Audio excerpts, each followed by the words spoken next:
Durante más de 6 décadas, la violencia marcó la vida de millones de colombianos. Y Colombia aprendió a vivir entre el miedo y la esperanza.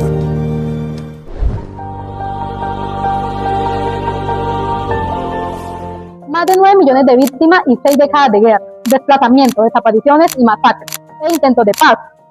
Héroes anónimos y comunidades que resistieron con dignidad. La violencia. Para entender el origen del conflicto armado en Colombia debemos remontarnos a 1946. Este año, los conservadores recuperaron la presidencia con Mariano Ospina Pérez. Los liberales, que habían gobernado por 16 años, vieron cómo perdían el poder y comenzó su persecución. La policía chulavita comenzó a atacar a los liberales de sus pueblos, a quemar sus casas y a asesinarlos. El 9 de abril de 1948, Jorge Cerquita fue asesinado en pleno centro de Bogotá. Esto dando resultado como el Bogotazo. Saqueos, asesinatos, masacres, todo el país estuvo en caos. Y con esto comenzó el periodo de la violencia con V mayúscula. Pero ojo, en 1949 y 1948 ya habían más de 100 liberales asesinados. En 1949 el presidente Ospina cerró el Congreso y censuró la prensa. Declaró estado de sitio y con esto Colombia dejó de ser una democracia. Durante la violencia, las masacres entre liberales y conservadores eran aterradoras.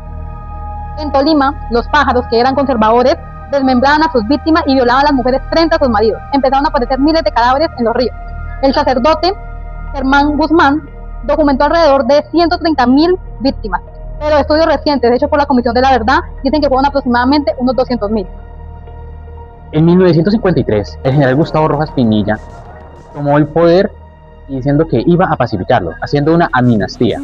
Los guerrilleros de izquierda dejaron sus armas y se retiraron. Mientras tanto, los otros desistieron y se fueron por los apartados de Marquetalia, Río Chico, haciendo la semilla de las FARC. En 1957, liberales y conservadores, cansados de la dictadura de Rojas, firmaron el Frente Nacional y se alternaron el poder durante 16 años. En el plebiscito de 1957, el 90% de las votaciones apoyaron el pacto, que era un acuerdo entre élites, pero estas excluían a la izquierda. Esa exclusión fue lo que se denominó un caldo de cultivo para la guerra insurgente. Surgimiento de las guerrillas. Entre 1964 y 1965. El ejército atacó las repúblicas independientes, entre ellas Marquetalia, Río Chiquito y El Pato, con la excusa de que eran bandoleros, pero en realidad eran comunidades campesinas que habían resistido a la violencia. Uno de los campesinos fue Manuel Madulán. Y en 1966, tras la segunda conferencia del Bloque Sur, las autodefensas campesinas se unificaron bajo el nombre de las Fuerzas Armadas Revolucionarias de Colombia, o más conocidas como la FARC. Su brazo político fue el Partido Comunista, y su programa fue las reformas agrarias, la justicia social y la toma del poder. En el mismo año, otro grupo insurgente se fue originando en el Santander, el cual era el ELN. El ELN estaba conformado por estudiantes y sacerdotes, los cuales eran grupos armados que se estaban apoyando. Uno de los más reconocidos es Camilo Torres, que fue un sacerdote que fue expulsado de la iglesia. Este mismo murió en su primer combate.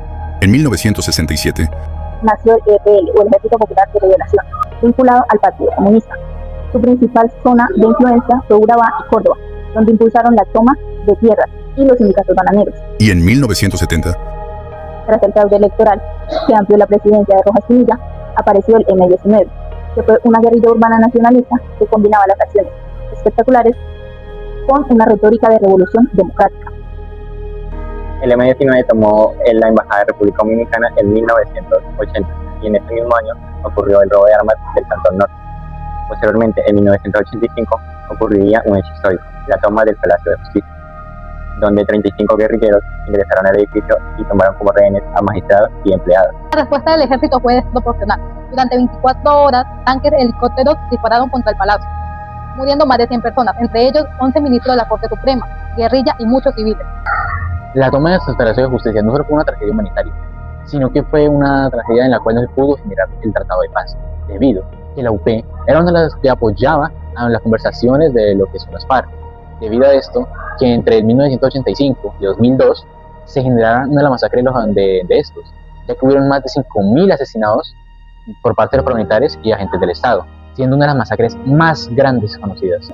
paramilitarismo y masacres. El paramilitarismo nació como una respuesta violenta de la derecha a las guerrillas. Su primer granito fue el MAS, Muerte a Secuestradores, fundado en 1981 por el Cartel de Medellín. La excusa fue el secuestro a María Nieves Ochoa por el M-19, pero la realidad es que se convirtió en una alianza entre terratenientes, políticos, militares, con el fin de exterminar a la izquierda.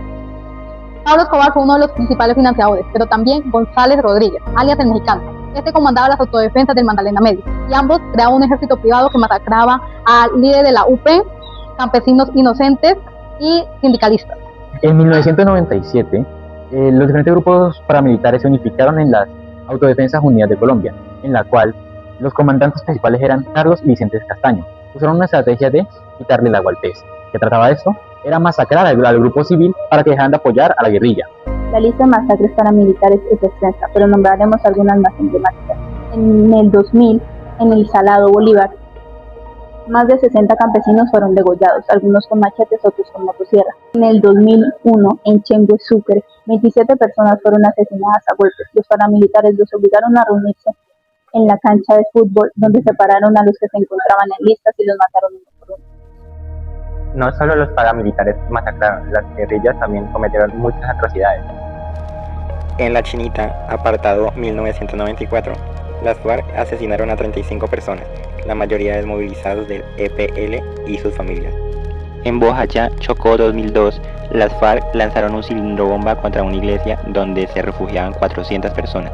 Murieron 79, la mayoría mujeres y niños. No podemos olvidar los secuestros. Las FARC secuestraron alrededor de 17.000 personas entre 1990 y el 2002. Secuestros masivos como el de la iglesia de María en Cali en 1999 con 194 personas, o el de los 12 diputados en el Valle en el 2002. Esto demuestra la crueldad de las guerrillas. Estos diputados fueron asesinados en el 2007, ya que el ejército intentó rescatarlos. Tristemente, uno de los casos más conocidos fue el reclutamiento infantil, en la cual se registró que había totalmente unos 17.000 de niños reclutados, aunque, según las estadísticas, pudo haber sido el doble. Las FARC eran los principalmente el grupo armado que implementaba esta opción, ya que niños de 8, 10, 12 años eran reclutados para sostener armas, para vigilar zonas bastante importantes para las FARC y también para algunos tratados, y a las niñas se les violaba de forma simultánea. Algunos podían escapar y otros eran cruelmente asesinados por intentar desertar. Entre el 2000 y el 2008, el Estado cometió uno de los crímenes más atroces, los falsos positivos. Más de 6.400 civiles, entre jóvenes campesinos, habitantes de calle y personas discapacitadas, fueron ejecutados extrajudicialmente por parte del ejército y presentados como guerrilleros muertos en combate. La Fiscalía y la JEP aumentó este número a 7.400. Esto fue una política sistemática que tenía un incentivo económico y un ascenso a los militares que presentaran mayor cantidad de bajas. Narcotráfico. El narcotráfico no solo financió grupos armados, también se infiltró en la política y en la economía. En los años 80, los carteles de Medellín y Cali se encargaron de financiar campañas electorales. Pero la peor infiltración fue la parapolítica, que entre el 2002 y el 2006, más de un tercio del Congreso de la República, que fue elegido gracias al apoyo de la AUC, como senadores, representantes, alcaldes. Sin embargo, la Corte Suprema condenó a más de 50 políticos, de la cual podemos ver excongresistas y exgobernadores. ¿Cómo era la alianza? Los paramilitares limpiaban el territorio de los opositores, amenazaban votantes y garantizaban que el candidato de su preferencia ganara. A cambio, los políticos entregaban contratos, pasaban información de inteligencia y aseguraban la impunidad. Esta fue una captura criminal del Estado. Y detrás de todo, Estados Unidos. Con el Plan Colombia 2000-2015, Washington invirtió más de $10 millones en comunicaciones, helicópteros, inteligencia y entretenimiento. El objetivo declarado era la lucha contra las drogas, pero en la práctica fue una guerra contra las FARC. Pero Colombia también ha sido un laboratorio de paz. En el año de 1984, Belisario Gómez hizo una tregua con las FARC. Como fruto de esta tregua, se creó lo que conocemos como la Unión Patriota. Aunque este sueño no duró mucho, debido al exterminio de la UP. En 1990, el presidente Virgilio Barco pactó un proceso de paz con el M-19, el EPL y el PRT y el Quintin Lane, en el cual se desmovilizaron y participaron en la Asamblea Nacional, en la cual se constituyó la Constitución de 1991, en la cual se decretaron los derechos de apoyo a los grupos indígenas y los afrocolombianos. También se creó la tutela Y también pues se declararon de que ahora Colombia es un Estado de Derecho. Pero las FARC y el ELN no se desmovilizaron. En 1998, el presidente Andrés Pastrana cedió una zona de distinción de 46.000 kilómetros cuadrados al sur del país. Esto con el fin de un diálogo. Durante 3 años, las FARC utilizaron este terreno para el fortalecimiento militar, el tráfico de coca y los secuestros. En el 2002, el presidente Pastrana rompió el diálogo y ordenó la recuperación militar de la zona, lo cual fue un fracaso profundo. En el año 2012, Juan Manuel Santos comenzó a negociar la paz de manera secreta en La Habana. Como resultado de esto, 4 años después, el 24 de agosto del 2016, se firmó por fin la paz. Este documento contaba alrededor de 297 páginas en las que abordaba 5 puntos muy principales: la reforma rural, la participación política, el fin del narcotráfico, el derecho a las víctimas y la dejación de las armas. En febrero de 2016, varios colombianos se reunieron en las urnas para dar el veredicto de un plebiscito, en la cual 50.000 votantes fueron en negativo, estos mismos ganando. Hubo una modificación sobre este plebiscito y fue aprobado. Y en noviembre de 2016 fue llamado para lo que fue el Premio Nobel de la Paz.